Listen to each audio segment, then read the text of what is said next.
ಹಾಸನ ಸೋಲಿಕ್ಕೆ ಕಾರಣ ಬೇರೆ ಬೇರೆ ವಿಷಯಗಳಿವೆ. ಅದು ಕಾಂಗ್ರೆಸ್ನ ಗೆಲುವಲ್ಲ. ಅದು ಹಾಸನದಲ್ಲಿ ಗೆದ್ದಿರತಕ್ಕಂಥದ್ದು ಕಾಂಗ್ರೆಸ್ನ ಗೆಲುವಲ್ಲ. ಅದು ಅವ್ರು ಇದೊಂದು ಚುನಾವಣೆಯ ಫಲಿತಾಂಶ ಏನಿದೆ, ಫಲಿತಾಂಶ ಅವರು ಕಾಂಗ್ರೆಸ್ನ ಅಭ್ಯರ್ಥಿ ಚುನಾವಣಾ ಫಲಿತಾಂಶದ ಘೋಷಣೆ ನಂತರ ಮೊದಲು ಯಾರ ಮನೆಗೆ ಹೋದ್ರು? ಕಾಂಗ್ರೆಸ್ ನಾಯಕರ ಮನೆಗೆ ಹೋದ್ರು? ಯಾರ ಮನೆಗೆ ಹೋದ್ರು? ಖಂಡ್ರೆ ವಂಚಕರ್ ಮನೆಗೆ ಹೋದ್ರು? ಯಾರ ಮನೆಗೆ ಹೋದ್ರು? ಇದೆಲ್ಲ ಚರ್ಚೆ ಬೇಡ. ಸಿದ್ದರಾಮಯ್ಯನವರು ನಾವು ಹಾಸನ ಜಿಲ್ಲೆಯನ್ನ ಎಂದೂ ಸಹ ದೇವೇಗೌಡರ ರಾಜಕಾರಣಕ್ಕೆ ಬಂದಂತ ದಿನ 60 ವರ್ಷಗಳಾಗಿದೆ.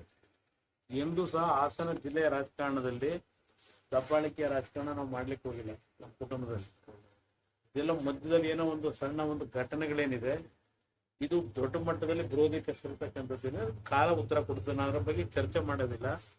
ಆದ್ರೆ ಒಂದು ಮಾತನ್ನ ಹೇಳ್ತೇನೆ, ಹಾಸನ ಜಿಲ್ಲೆಯ ಜನತೆಗೂ ನಮಗೂ ಇರ್ತಕ್ಕಂಥ ಬಾಂಧವ್ಯವೇ ಬೇರೆ.